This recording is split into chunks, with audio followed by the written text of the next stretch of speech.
नमस्कार साथियों, online nursing classes में आपका स्वागत है। फंडामेंटल का एक इम्पोर्टेंट टॉपिक, कई बार यहाँ से छोटा मोटा क्वेश्चन पूछ लिया जाता है कि डेथ के बाद में, आफ्टर डेथ बॉडी में क्या क्या चेंजेज आते हैं, इसके बारे में कई बार एक छोटा मोटा क्वेश्चन पूछा जाता है। तो देखिए, changes after death in the body, तो आप कह सकते हैं changes in body, changes in body after death, changes in body after death. Death के बाद में बॉडी के अंदर क्या क्या चेंजेज आते हैं, क्या क्या चेंजेस आते हैं, उनके बारे में अपन डिस्कस करेंगे। क्लियर है? अब देखिए क्या क्या चेंजेज हैं। सबसे पहले कई बार अपन कहते हैं कि डेथ का अपन क्या क्लिनिकल साइन अपन देखते हैं क्या है।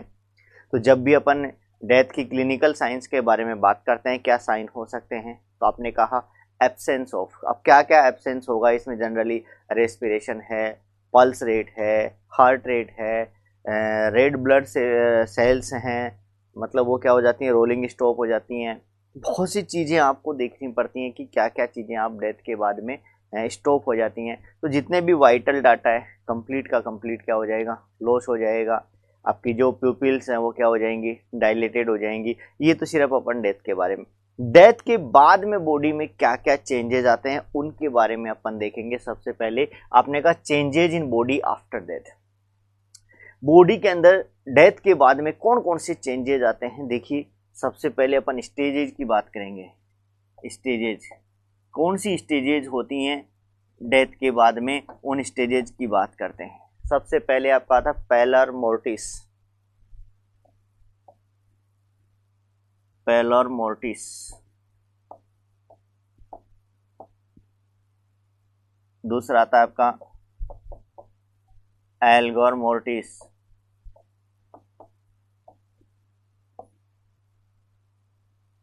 फिर आता है राइगर मोर्टिस। फिर आता है लीवर मोर्टिस। तो आपने कहा pallor mortis, algor mortis, rigor mortis, livor mortis. ये कई बार आप, इसके अलावा आपका था putrefaction, putrefaction, decomposition, decomposition, decomposition. देखिए, आपने कहा यहां पर लगभग 1 2 3 3 और 6, ये जो आपकी 7 स्टेज है टोटल। आपने कहा pallor mortis, algor mortis, rigor mortis, livor mortis, rigor mortis, livor mortis, putrefaction, decomposition, और लास्ट जो स्टेज आती है आपकी स्केल्टोनाइजेशन। लास्ट जो स्टेज आती है वो आती है स्केल्टोनाइजेशन। तो टोटल 7 स्टेज होती हैं। डेथ के बाद में बॉडी में क्या क्या चेंजेस आती हैं, इसके लिए टोटल देखी जाती हैं आपकी 7 स्टेज के बारे में डिस्कस करेंगे। देखिए, सबसे पहले 1 बाई 1 डिस्कस करेंगे, 1 बाई 1 डिस्कस करेंगे। Pallor mortis, pallor mortis, pallor mortis. Pallor mortis का क्या मतलब होता है? देखिए, मोर्टिस का मतलब होता है आफ्टर डेथ। जो ये आपने दिखा यहाँ पर देखना, यहाँ जो मोर्टिस है, इस मोर्टिस का मतलब होता है after death, after death, death के बाद में। जबकि पैलोर का मतलब होता है पेलनेस। यहाँ जो पैलोर लिखा है, पैलोर लिखा है, इस पैलोर का मतलब होता है पेलनेस। तो आपने कहा आफ्टर डेथ, बॉडी के बाद में जो बॉडी का कलर चेंज होता है, कलर चेंज होता है, वो आपका क्या कहलाता है? Parallel mortis. यानी बॉडी का जैसे ही डेथ होता है तो तुरंत क्या होता है, आरबीसी है, आरबीसी का जो सर्कुलेशन है वो क्या हो जाता है, बंद हो जाता है। और वो क्या हो जाती है, थोड़ा सा कैपिलरी सर्कुलेशन जैसे ही बंद होगा तो जो बॉडी का कलर है वो कैसा हो जाता है, पेलनेस हो जाता है। कलर कैसा हो जाता है, पेलनेस हो जाता है। और वही कंडीशन आपकी क्या कहलाती है, पैलर मोर्टिस। क्या कहलाती है, पैलर मोर्टिस। तो इसका जनरली आपने कहा pallor mortis, pallor mortis occurs within pallor mortis occurs within 20 to 30 minutes after death के बाद में आपने कहा pallor mortis occurs within 20 to 30 minute after death, यानी डेथ के बाद में 20 से 30 मिनट बाद में आपको क्या देखने को मिलेगा? पैलोर मोर्टिस देखने को मिलेगा। क्या देखने को मिलेगा? पैलोर मोर्टिस देखने को मिलेगा। क्लियर है? अब उसके बाद में अपन चलते हैं, इसका कारण क्या है, कारण क्या होगा इसका? तो आपने कहा सेसेशन ऑफ कैपिलरी सर्कुलेशन। कोज क्या है? पैलोर मोर्टिस का कोज क्या है? Cessation of capillary circulation, cessation of capillary circulation का रुक जाना, क्या कहलाएगा यहाँ पर? कोज ऑफ पैलोर मोर्टिस होता है। क्या होता है? Cause of pallor mortis. Second stage यहां आती है आपकी एल्गोर मोर्टिस। देखना सबसे पहले, कई बार यहां पर जनरली एल्गोर मोर्टिस के बारे में एग्जाम में क्वेश्चन पूछा हुआ है। ये एग्जाम में क्वेश्चन आया कि एल्गोर मोर्टिस का मतलब क्या होता है। देखिए एल्गोर मोर्टिस,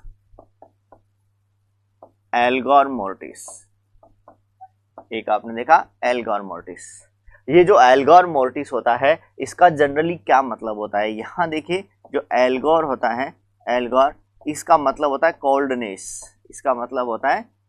कोल्डनेस, जबकि मोर्टिस का मतलब होता है यहाँ आफ्टर डेथ। तो यहाँ अपना डेथ के बाद में बॉडी का टेम्परेचर कम होना क्या कहलाता है? एल्गोर मोर्टिस कहलाता है। देखिए आपने कहा बॉडी का टेम्परेचर कम क्यों होगा? क्योंकि अब बॉडी के अंदर किसी प्रकार की कोई हीट जनरेट नहीं होगी, और बॉडी का टेम्परेचर है क्योंकि किसी प्रकार का कोई ब्लड सर्कुलेशन नहीं पाया जाता है, ऑक्सीजन नहीं है, कोई ऑक्सीडेशन नहीं होगा किसी प्रकार का। तो अब होगा क्या? जो बॉडी का टेम्परेचर है तो कहाँ से कहाँ तक? पहले कितना? 37 डिग्री सेंटीग्रेड। 37 डिग्री सेंटीग्रेड से कम होते होते कितना कम होगा? जितना एनवायरमेंटल टेम्परेचर होता है। जैसे जनरली अपन बोलते हैं कि क्लाइमेट का टेम्परेचर है उसके इक्वल हो जाए, इतना तक कम हो जाएगा, और उसको बोलते हैं एम्बिएंट टेम्परेचर। तो बॉडी का टेम्परेचर क्लाइमेट के टेम्परेचर के इक्वल होना या उसके अनुसार होना क्या कहलाता है? एम्बिएंट टेम्परेचर कहलाता है। आपने देखा होगा जैसे ही डेथ होती है, डेथ के बाद में फर्स्ट आवर में कितना 2 डिग्री सेंटीग्रेड टेम्परेचर कम होता है, और उसके बाद में 1 डिग्री सेंटीग्रेड पर आवर के हिसाब से बॉडी टेम्परेचर क्या होता जाता है? डिक्रीज होता जाता है, और वो तब तक डिक्रीज होता रहता है जब तक कि वो क्लाइमेट टेम्परेचर के इक्वल नहीं हो जाता है। ये कहलाता है एल्गोर मोर्टिस। क्या कहलाता है? एल्गोर मोर्टिस। तो आप कह सकते हैं चेंज इन बॉडी टेम्परेचर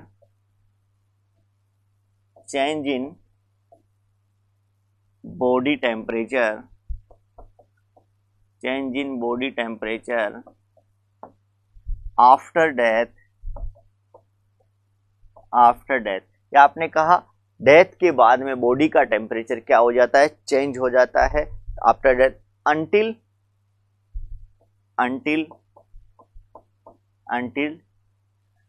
कब तक होता है? कब तक चेंज होता रहता है? जब तक कि ये क्या नहीं होता है? एम्बिएंट टेम्परेचर के साथ मैच्ड नहीं हो जाता। Until ambient temperature is matched, जब तक एम्बिएंट टेम्परेचर से मैच्ड नहीं हो जाता तब तक बॉडी का टेम्परेचर क्या होता गया? कम होता रहेगा, चेंज होता रहेगा, और ये आपका कहलाता है एल्गोर मोर्टिस। अब आपने बोला कि एम्बिएंट टेम्परेचर होता क्या है? ये एम्बिएंट टेम्परेचर क्या होता है? एम्बिएंट टेम्परेचर क्या होता है? देखिए एम्बिएंट टेम्परेचर का क्या मतलब है। जनरली एम्बिएंट की जो टेम्परेचर है वो क्लाइमेट के अनुसार चेंज हो जाए, क्या हो जाए? तो टेम्परेचर डिक्लाइन अकॉर्डिंग टू, यहाँ अपन बोल सकते हैं temperature decline according to temperature decline according to climate, temperature decline according to climate. जैसा कि बॉडी के बारे में बात करेंगे 37 डिग्री सेंटीग्रेड से कहाँ तक आ जाएगा 20 डिग्री सेंटीग्रेड तक, ये कहलाता है आपका एम्बिएंट टेम्परेचर, ये कहलाता है एम्बिएंट टेम्परेचर। देख फर्स्ट आवर ऑफ डेथ, आपने अभी मैंने बोला था first hour of death, first hour of death, death के फर्स्ट आवर में generally first hour of death में कितना टेम्परेचर कम होता है 2 degree centigrade, 2 degree centigrade decrease per hour, यानी फर्स्ट आवर ऑफ डेथ के अंदर कितना होगा 2 डिग्री डिक्रीज होगा, और उसके बाद में आपने कहा 1 डिग्री पर आवर के हिसाब से डिक्रीज होता है। आफ्टर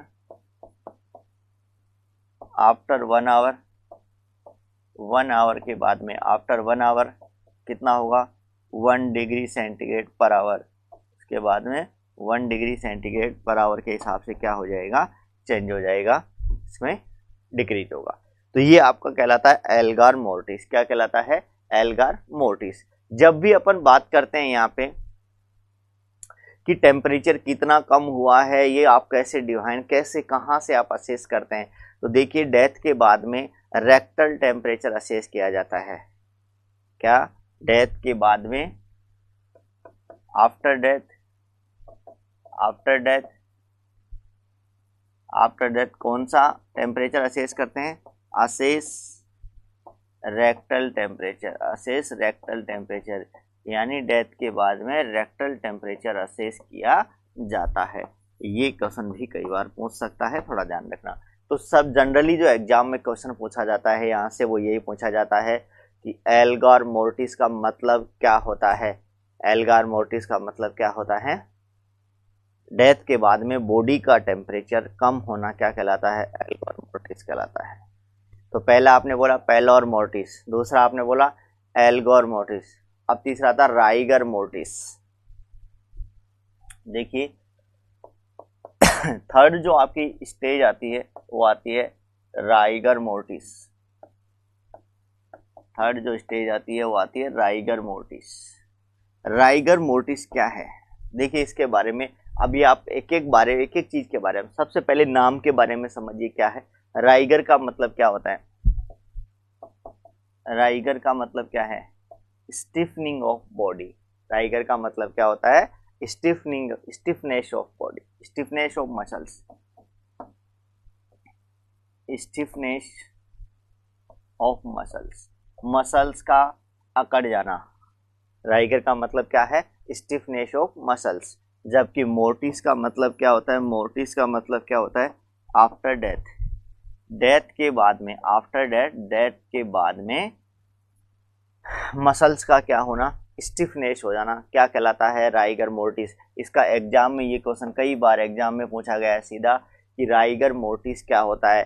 तो डेथ के बाद में, ऐसे बोलते हैं ना कई बार एक गाँव में कहावत बोलते हैं कि मरने के बाद में, मरने से पहले भी आदमी अकड़ में रहता है और मरने के बाद भी अकड़ नहीं जाती, तो वो जो मरने के बाद अकड़ आती है उस अकड़ को ही अपन क्या बोलते हैं, राइगर मोर्टिस बोलते हैं। जनरली होता क्या है, ये जो राइगर मोर्टिस है जैसे ही डेथ होता है, डेथ के लगभग 4 आवर्स के बाद में, 4 आवर्स के बाद में ये स्टार्ट होता है और ये लगभग 12 आवर्स पे जाकर के पीक पे चला जाता है, उसका बाद में वापस से क्या हो जाता है, नॉर्मल हो जाता है। एक और बात, ये जनरली होता क्या है, इसमें होता क्या है, बॉडी की जो मसल्स हैं वो रिलैक्स नहीं होती, बॉडी की मसल्स रिलैक्स नहीं होती। क्यों नहीं होती, बॉडी की मसल्स को रिलैक्स होने के लिए उसमें एक्टिन और मायोसिन के जो फिलामेंट्स हैं, एक्टिन मायोसिन फिलामेंट्स हैं, उनको एक दूसरे के सेपरेट होना होता है, सेपरेशन करना पड़ता है, और उसमें सेपरेशन के लिए एटीपी की जरूरत पड़ती है। और डेथ के बाद में बॉडी में एटीपी का प्रोडक्शन नहीं होता है, इसीलिए एक्टिन और मायोसिन फिलामेंट का सेपरेशन नहीं होता और मसल्स की क्या हो जाती है, स्टिफनिंग हो जाती है। ये आपका क्या कहलाता है, राइगर मोर्टिस। क्या कहलाता है, राइगर मोर्टिस कहलाता है। तो आपने कहा राइगर मोर्टिस का मतलब क्या है, तो आप कह सकते हैं राइगर मोर्टिस कैन अकर। देखिए ये तो आपने बता दिया,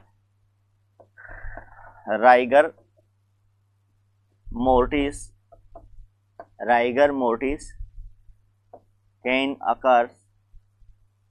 occurs rigor mortis can occurs. आपने कहा एज सून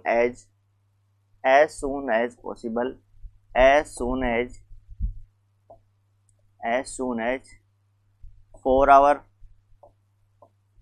आवर्स पोस्टमार्टम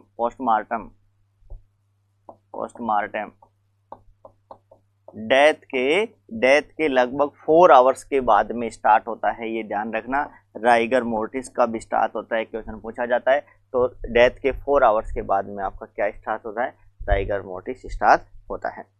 अब देखिए यहाँ पर जो आपकी स्टिफनिंग है बॉडी, या स्टिफनेस जो क्यों पाई जाती है, आपने कहा डेथ के बाद में एटीपी का प्रोडक्शन क्या हो जाता है, कम हो जाता है due to lack of ATP production. तो आप कह सकते हैं stiffening of body after death,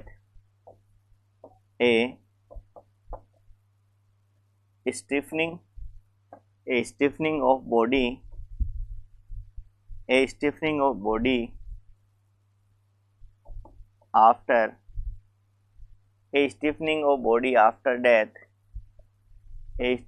of body after death due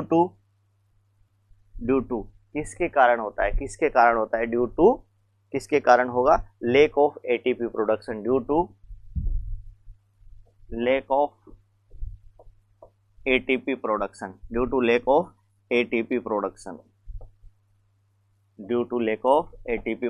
तो ये आपका एटीपी प्रोडक्शन के लेक के कारण क्या होगा, यहाँ पर राइगर मोर्टिस देखा जाता है।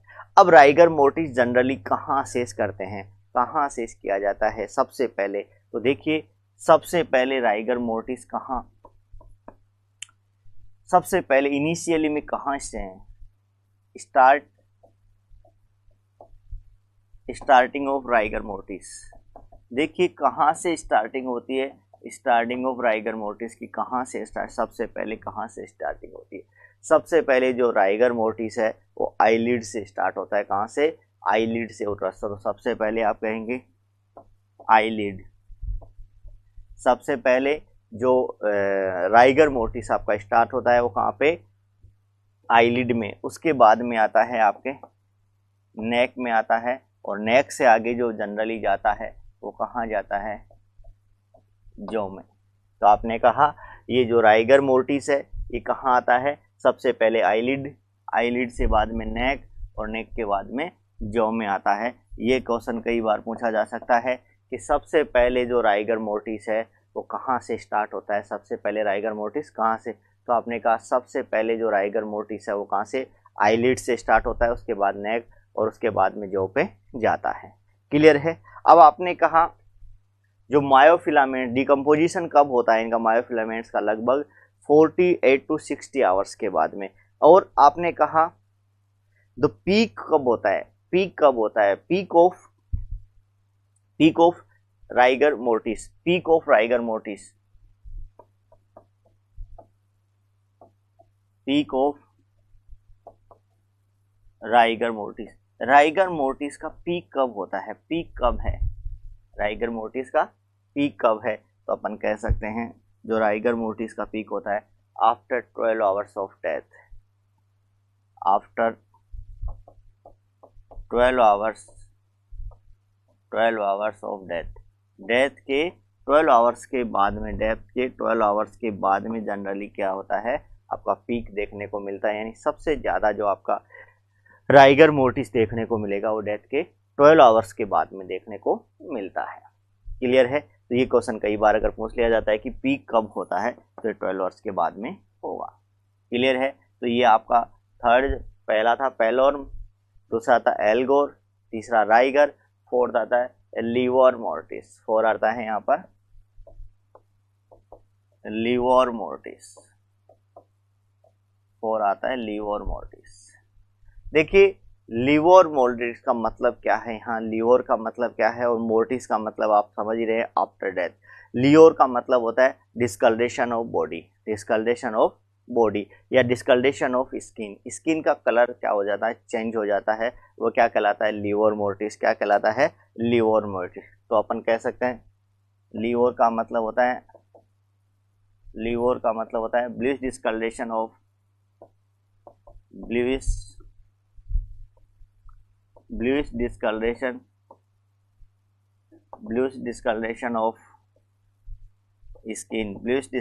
ऑफ स्किन ओब्लिक बॉडी, तो ये क्या कहलाता है आपका लीवर, और मोर्टिस का मतलब होता है आफ्टर डेथ। वो क्या कहलाता है मोर्टिस कहलाता है। तो डेथ के बाद में स्किन का कलर चेंज होना, तो bluish discoloration of skin oblique body after death, तो क्या कहलाएगा लीवर मोर्टिस। अब देखिए जनरली यहाँ पर होता क्या है, यहाँ पर जो आपका फ्लूइड है वो बॉडी के नीचे चला जाता है, ग्रेविटी के आधार पे कहाँ चला जाता है, बॉडी के नीचे चले जाता है। और एक बात और आती है यहाँ पर, ये जो आपका है सुगलिलेशन, क्या होता है सुगलिलेशन क्या है, फोर्थ स्टेज है। सुगलिलेशन क्या होता है, फोर्थ स्टेज है, और जो कि साइन ऑफ डेथ के रूप में भी बताया जाता है सुगलिलेशन।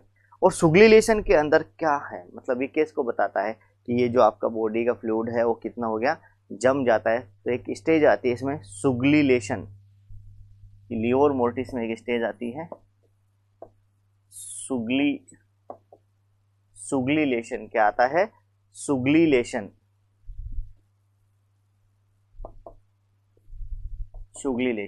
सुगलिलेशन को अपन बोलते हैं फोर्थ स्टेज ऑफ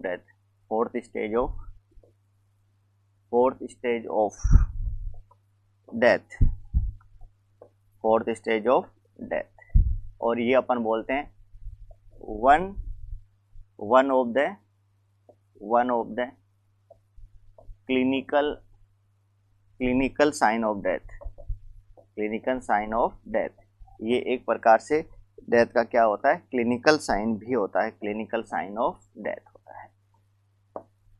तो आपने कहा लीवर मोर्टिस, और लीवर मोर्टिस का मतलब है जो स्किन का कलर चेंज हो जाता है, वो आपने कहा क्या कहलाता है आपका। और ये जो लीवर मोर्टिस है स्टार्ट कब होता है, तो आपने कहा इन 20 to 30 मिनट, तो लीवर मोर्टिस स्टार्ट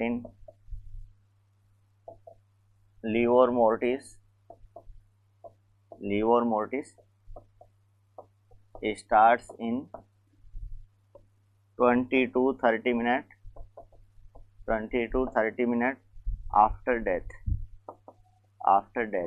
डेथ के बाद में लगभग 20 से 30 मिनट के बाद में लीवर मोर्टिस स्टार्ट होता है। तो आपने कहा लीवर मोर्टिस क्या है। और ये जो मैक्सिमम लिविडिटी पाई जाती है, ये कहाँ, 8 से 12 आवर्स के बीच में मैक्सिमम लिविडिटी। और लिविडिटी जो जनरली होता है उसका मतलब होता है ब्लैक एंड ब्लू कलर होना। लिविडिटी का मतलब क्या होता है, ब्लैक एंड ब्लू कलर हो जाना। तो आपने कहा मैक्सिमम लिविडिटी between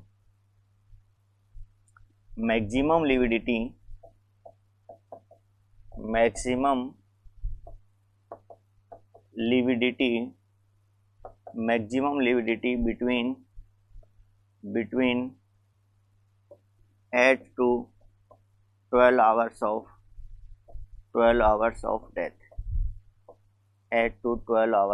डेथ। यानी मैक्सिमम जो लिविडिटी होती है वो क्या होती है, 8 से 12 घंटे बाद में। और लिविडिटी का मतलब अगर आपको पूछा जाए तो होता है ब्लू और ब्लैक कलर हो जाना, blue and black colour. Lividity का मतलब होता है ब्लू एंड ब्लैक कलर हो जाना। तो pallor mortis, algor mortis, rigor mortis, livor mortis, ये 4 स्टेज, 3 के बारे में आप स्पेशली याद रखना, लीवर मोर्टिस, राइगर मोर्टिस और आपका एल्गोर मोर्टिस। इन 3 का डेफिनेशन बहुत बार एग्जाम में पूछा गया है। एक राइगर मोर्टिस के बारे में आपका पूछा जाता है, राइगर मोर्टिस के बारे में कि कहाँ से स्टार्ट होता है, सबसे पहले आईलिड से स्टार्ट होता है। कई बार ये भी पूछा जाता है कि अगर आपको ये पता लगाना हो कि डेथ को आपको कितना टाइम हो गया क्या है, तो कौन सी स्टेज से लगाया, राइगर स्टेज से कॉमनली अपन इससे पता लगा सकते हैं। क्लियर है। अब आप आता है प्यूट्रीफैक्शन। क्या आता है, प्यूट्रीफैक्शन। फिफ्थ जो स्टेज है वो है प्यूट्रीफैक्शन। फिफ्थ जो स्टेज है वो क्या है, प्यूट्रीफैक्शन। प्यूट्रीफैक्शन का जनरली मतलब क्या होता है, देखिए अब यहाँ पर जो प्रोटीन आपका है, बॉडी के अंदर प्रोटीन है और ऑर्गन्स हैं, जो प्रोटीन का डिकम्पोजिशन और जो ऑर्गन्स है उनका लिक्विफिकेशन होना स्टार्ट हो जाए, वो वाली कंडीशन क्या कहलाती है? प्यूट्रीफैक्शन। तो अपन कह सकते हैं decomposition of protein and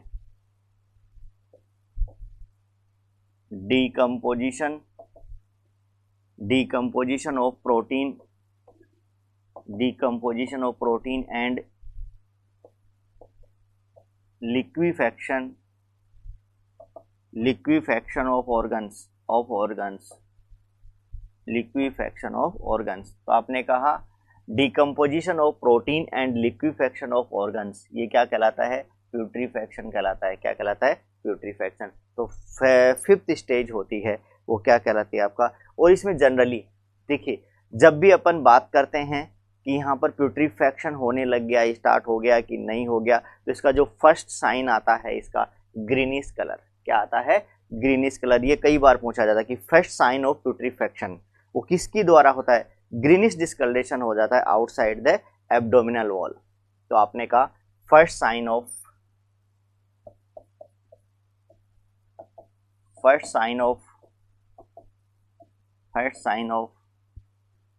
प्यूट्रीफैक्शन first sign of putrefaction का फर्स्ट साइन क्या होगा? फर्स्ट साइन ऑफ प्यूट्रीफैक्शन का फर्स्ट साइन क्या होना है यहाँ पे? तो यहाँ पर अपन बात करेंगे क्या होगा? Greenish discoloration. क्या होगा? Greenish discoloration. कहाँ पे होगा greenish discoloration? Outside of skin on abdominal wall, जहां से आपकी लार्ज इंटेस्टाइन स्टार्ट होती है वहां पे। और आपके जो लीवर होता है, लीवर वाली सरफेस के नीचे यहाँ कैसा कलर दिखाई देता है? ग्रीनिश कलर, ग्रीनिश डिस्कलरेशन हो जाता है। इसका मतलब है क्या हो गया? प्यूट्रीफैक्शन स्टार्ट हो गया। क्या हो गया? प्यूट्रीफैक्शन स्टार्ट हो गया। तो अपन यहाँ पर बोलेंगे greenish discoloration of greenish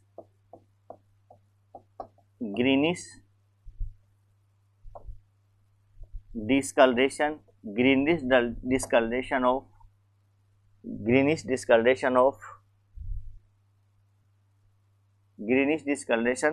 of outside of skin, outside skin के outside on the abdominal wall,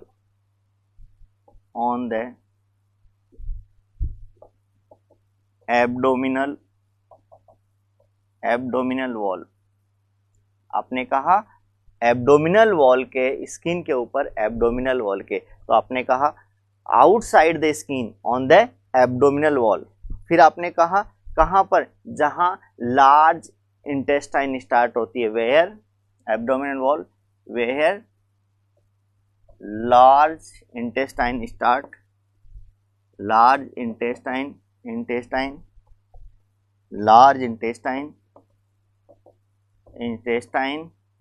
start, जहां लार्ज इंटेस्टाइन स्टार्ट होती है एंड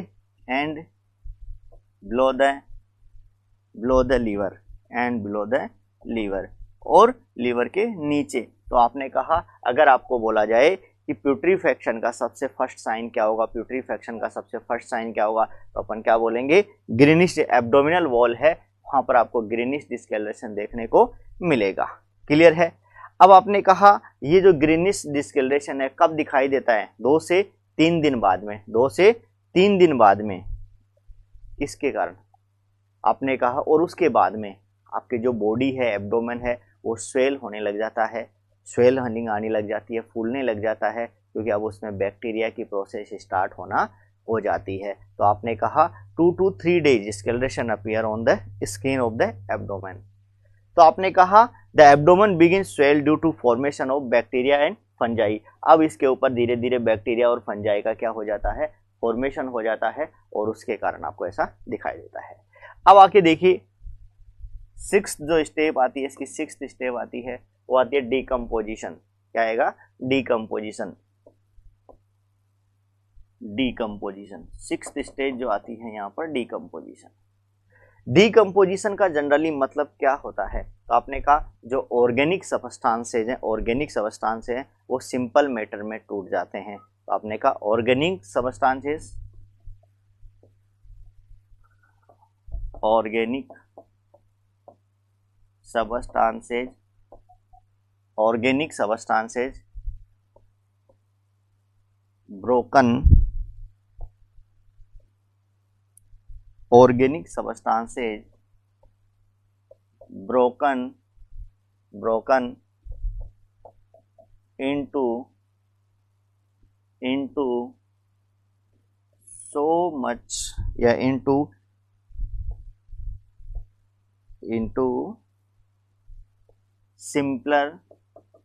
simple सबस्टांसेज। अपन ने कहा कि ये जो आपका ऑर्गेनिक सबस्टांसेज है, ऑर्गेनिक सबस्टांसेज हैं, अगर वो सिंपल सबस्टांसेज में ब्रोक हो जाएं, ब्रोकन हो जाएं, टूट जाएं, तो वह क्या कहलाता है? क्या कहलाता है? डीकम्पोजिशन। अब लास्ट में आता है आपका स्केल्टनाइजेशन, यानी फाइनल स्टेज होती है, फाइनल स्टेज होती है। और इसके अंदर जनरली होता क्या है? आपने कहा जो सोप टिश्यूज हैं वो क्या हो जाते हैं? ड्राइड हो जाते हैं, और स्केल्टन अब क्या हो जाता है? एक्सपोज हो जाता है। तो final stage of the death इसको क्या बोल देंगे? स्केल्टोनाइजेशन। क्या बोलेंगे? स्केल्टोनाइजेशन।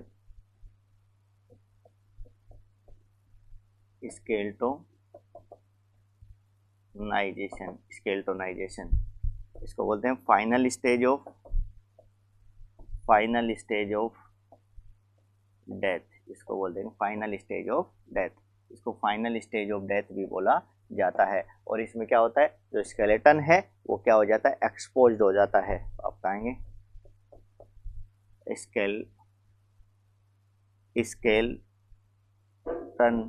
स्केलेटन, इसमें स्केलेटन क्या हो जाता है? एक्सपोज हो जाता है। स्केलेटन क्या हो जाता है? एक्सपोज हो जाता है। इसमें आपने कहा स्केलेटन एक्सपोज हो जाता है, तो आपने कहा स्केलेटन एक्सपोज, स्केलेटन क्या हो जाएगा? एक्सपोज हो जाएगा। तो ये जो आपका स्टेज था वो कितनी हुई? 7 स्टेज थी। किसकी? डेथ के बाद में क्या क्या चेंजेस आते हैं? Pallor mortis, algor mortis, rigor mortis, livor mortis, putrefaction, decomposition और स्केल्टोनाइजेशन। क्लियर है? Okay, thank you.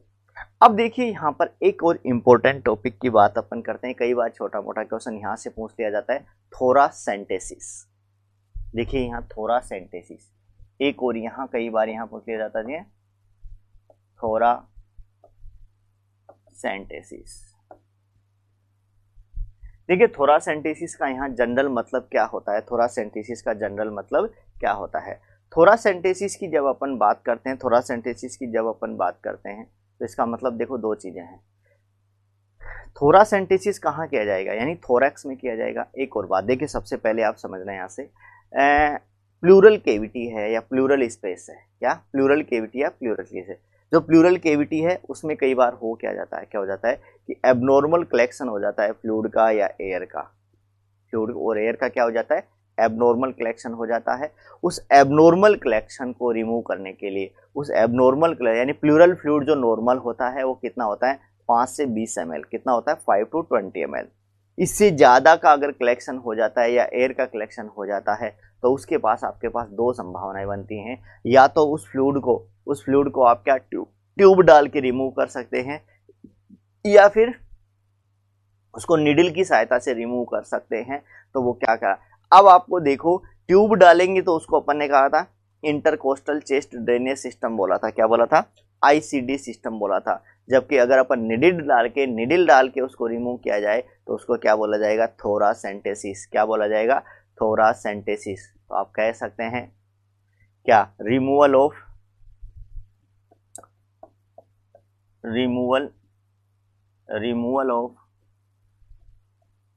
Abnormal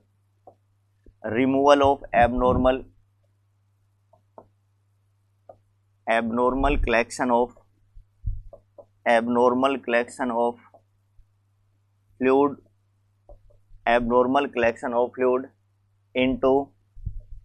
into pleural cavity with use of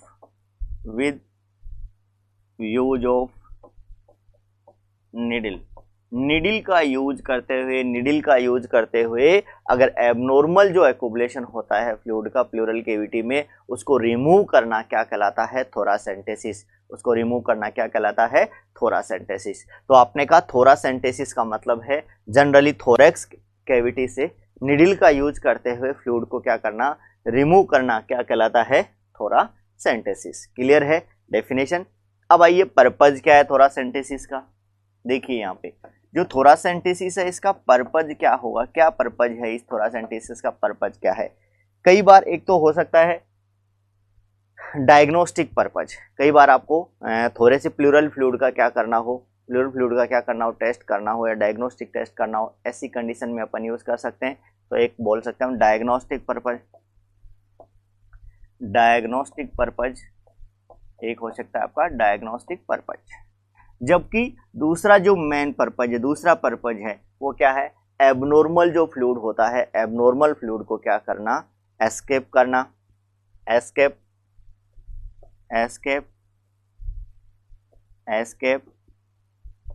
abnormal fluid oblique air और फ्लूइड को, एबनॉर्मल जो है एयर और फ्लूइड है उसको क्या करना? हटाना। इसका मेन पर्पज होता है। तो आपने कहा डायग्नोस्टिक पर्पज हो सकता है या फिर एबनॉर्मल फ्लूइड को रिमूव करना, इसमें भी अपन यूज कर सकते हैं। अब देखिए थोरासेंटेसिस के लिए अपन सबसे पहले अपन बात करेंगे इंडिकेशन क्या है। थोरासेंटेसिस के लिए इंडिकेशन क्या है?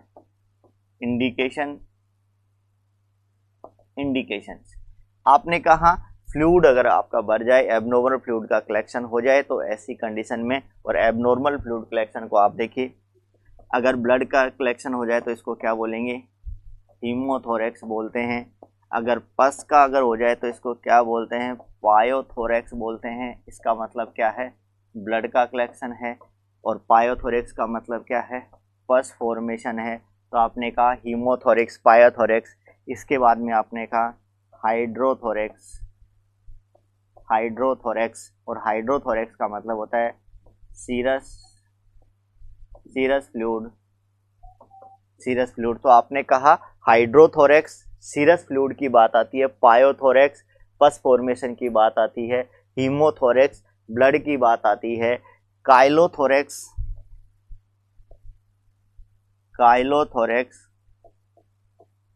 लिम्फ की बात आती है। काइलोथोरैक्स लिम्फ की बात आती है। तो आपने कहा काइलोथोरैक्स है, हाइड्रोथोरैक्स है, पायोथोरैक्स है, हीमोथोरैक्स है। ऐसी कंडीशन में अपन जनरली किसका यूज कर सकते हैं? थोरासेंटेसिस का यूज किया जा सकता है। अब देखिए इसके लिए आर्टिकल्स, आपको क्या क्या आर्टिकल्स चाहिए, यहाँ आर्टिकल्स की जरूरत पड़ेगी। और थोरासेंटेसिस के लिए आपको किन किन आर्टिकल्स की जरूरत पड़ेगी? ठीक है, सबसे पहले तो आपको एक निडल की जरूरत पड़ेगी। किसकी? निडल की। तो जनरली अपन बात करते हैं निडल की। थोरासेंटेसिस के लिए अपन जनरली कौन सी निडल का यूज किया जाएगा? निडल की बात आती है। निडल के साथ में एक आपको थ्री वे एडेप्टर चाहिएगा।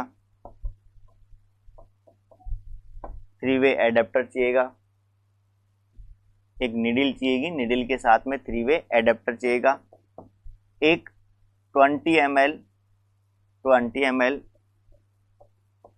Syringe चाहिएगी, 20 ml syringe चाहिएगी। और 20 ml विद ल्यूर लॉक, यानी 20 ml वाली सिरिंज भी किसके साथ में? ल्यूर लॉक के साथ में आपको चाहिएगी। 20 ml की सिरिंज चाहिएगी। इसके बाद में एक कंटेनर चाहिएगा, जिस कंटेनर में अपन उसको क्या करेंगे? ड्रेन करेंगे। एक इसके साथ में कनेक्ट करने के लिए यहाँ पे IV सेट चाहिएगा। IV सेट का अपन यूज कर सकते हैं। एक उसको क्लीन करने के लिए एंटीसेप्टिक सॉल्यूशन चाहिएगा। क्लीन करने के लिए एंटीसेप्टिक सॉल्यूशन चाहिएगा। उसके अलावा आपको क्या चाहिएगा? ग्लव्स की ज़रूरत पड़ेगी। इसके अलावा ग्लव्स की ज़रूरत पड़ेगी। तो ये तो कुछ आर्टिकल्स हैं। देखिए यहाँ पर अपन क्या करेंगे, निडिल को इंसर्ट करेंगे, ठीक है। निडिल को इंसर्ट करके उसको अपन कैसे 3 वे के साथ में क्या कर दिया जाएगा, कनेक्ट कर दिया जाएगा। और 3 वे में कनेक्ट करके उसको एक साइड से, तो अपन उसको एक साइड से अपन 3 वे कनेक्ट करने वाले एक साइड से सिरिंज का यूज करेंगे और एक साइड से कनेक्ट करके अपन उसको किस में, कंटेनर में लगा देंगे। तो एक साइड से अपन उसको एस्पिरेट कर जाएंगे, कंटेनर एस्पिरेट करेंगे, कंटेनर में एस्पिरेट करेंगे, कंटेनर में। इसलिए इसके लिए क्या चाहिए, 3 वे एडेप्टर चाहिए। क्या चाहिए, 3 वे एडेप्टर की जरूरत पड़ती है। 20 ml syringe with lewd lock, container, IV set, इनकी जरूरत पड़ती है। क्लियर है। अब देखिए इसके लिए क्लाइंट को पोजीशन कौन कौन सी देंगे, पोजीशन क्या देंगे, क्या पोजीशन देंगे। देखिए पोजीशन तो देखिए सीटिंग पोजीशन अपन दे सकते हैं। कौन सी पोजीशन दे सकते हैं, सीटिंग पोजीशन दे सकते हैं। सबसे पहले एक बात है, सीटिंग पोजीशन, सीटिंग पोजीशन,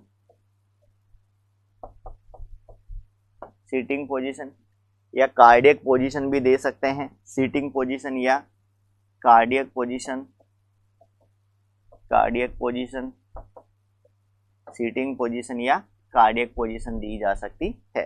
तो पोजीशन कौन सी देंगे, सीटिंग पोजीशन दे सकते हैं। जैसे आपने कहा जब भी अपन ऐसे करते हैं तो हैंड्स क्या होगा, अप होगा, हैंड्स क्या होगा, अप होगा। साइट कौन सी होगी, साइट, जो साइट होती है यहाँ से साइट कौन सी होती है जनरली, तो आपने कहा 7th oblique 8th oblique 9th intercostal space, intercostal space 7th oblique 8th oblique 9th intercostal space just below the scapula,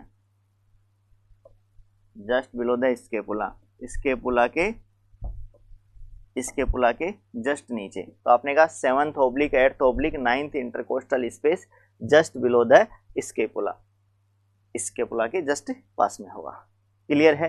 तो आपने कहा साइड कौन सी होगी, पोजीशन कौन सी दी जाएगी। अब देखो एट ए टाइम आप कितना रिमूव कर सकते हैं, यहाँ से भी रिलेटेड कई बार एक छोटा मोटा क्वेश्चन डाल देता है। एट ए टाइम कितना रिमूव किया जा सकता है, यहाँ कह सकते हैं जो ड्रेनेज है, ड्रेनेज कितना ड्रेनेज किया जा सकता है, कितना ड्रेनेज किया जा सकता है। ये देखिए ड्रेनेज के लिए जनरली अपन बात करते हैं, ड्रेनेज के लिए फॉर, अगर आपको फॉर डायग्नोस्टिक पर्पज, अगर अपन डायग्नोस्टिक पर्पज के लिए ले रहे हैं, डायग्नोस्टिक पर्पज के लिए ले रहे हैं, केवल अपन डायग्नोस्टिक पर्पज के ले रहे हैं, तो कितना लेंगे अपन, कितना लेंगे 20 to 30 ml। अगर डायग्नोस्टिक पर्पज के लिए लेंगे तो कितना लेंगे 20 to 30 ml। क्लियर है। तो आपने कहा डायग्नोस्टिक पर्पज के लिए, जबकि एबनॉर्मल कलेक्शन को रिमूव करना है, एबनॉर्मल कलेक्शन को रिमूव करना है, तो देखिए एबनॉर्मल कलेक्शन को रिमूव करना है, एबनॉर्मल फ्लूइड को रिमूव करना है, एबनॉर्मल फ्लूइड को रिमूव करना है, तो अपन क्या कर सकते हैं, क्या कर सकते हैं एट ए टाइम। देखो एट ए टाइम में कई बार यहाँ से क्वेश्चन पूछा गया है कि जब आप थोरासेंटेसिस करते हैं तो एट ए टाइम मैक्सिमम कितना फ्लूइड रिमूव कर सकते हैं। तो आप ध्यान रखना at a time maximum up to 1000 ml, 1 litre तक यहाँ पर अपन रिमूव कर सकते हैं। इससे ज़्यादा अगर आप रिमूव करते हो तो कई बार सर्कुलेटरी इनसफिशिएंसी हो जाती है और क्या हो जाएगा, कार्डियक अरेस्ट भी हो सकता है, डेथ भी हो जाती है। तो आपने कहा at a time, at a time, at a time, at a time remove up to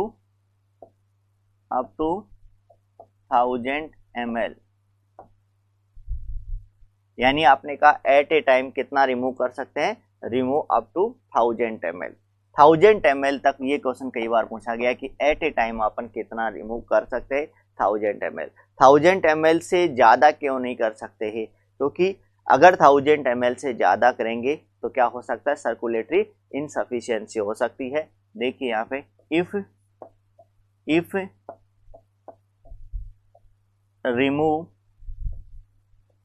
if remove more than 1000 ml, then it may be cause circulatory insufficiency. It may be cause circulatory insufficiency. ये circulatory insufficiency cause कर सकता है, और उसके कारण क्या हो सकता है, सर्कुलेटरी इनसफिशिएंसी के कारण क्या हो सकता है, कार्डियक अरेस्ट भी हो सकता है। क्या हो सकता है, कार्डियक अरेस्ट। तो इसके कारण क्या हो सकता है, यहाँ पर कार्डियक अरेस्ट भी हो सकता है, कार्डियक अरेस्ट भी हो सकता है। तो आपने कहा कार्डियक अरेस्ट, तो if remove more than the 1000 ml it may be cause the circulatory insufficiency, और वो क्या कर सकता है, कार्डियक अरेस्ट कर सकता है। क्लियर है, ये क्वेश्चन भी यहाँ से कई बार पूछ लिया जाता है। तो एट ए टाइम जो आपका पर्पस था यहाँ पर वो क्या था, ये फ्लूइड रिमूव करने का। अब आता है आपका complications of thoracentesis. Complications of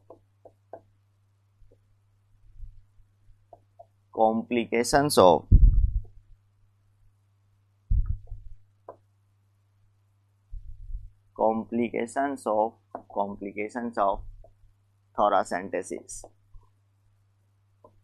thoracentesis का क्या कॉम्प्लिकेशन होगा, थोरासेंटेसिस का क्या कॉम्प्लिकेशन होगा। देखिए कई बार थोरासेंटेसिस के कारण प्लेवरल कैविटी क्या हो जाती है, इंजर्ड हो जाती है, और अगर पर्पस नहीं होता तो क्या हो जाता है, हीमोथोरेक्स हो सकता है, यानी ब्लीडिंग हो सकती है अगर कोई वेसल्स हो जाए तो। नंबर एक बात। नंबर दूसरी बात, यहाँ पर न्यूमोथोरेक्स हो सकता है,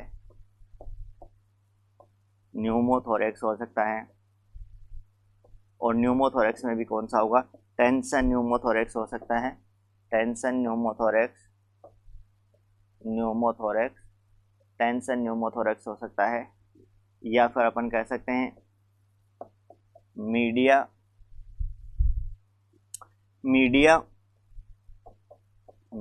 स्टीनल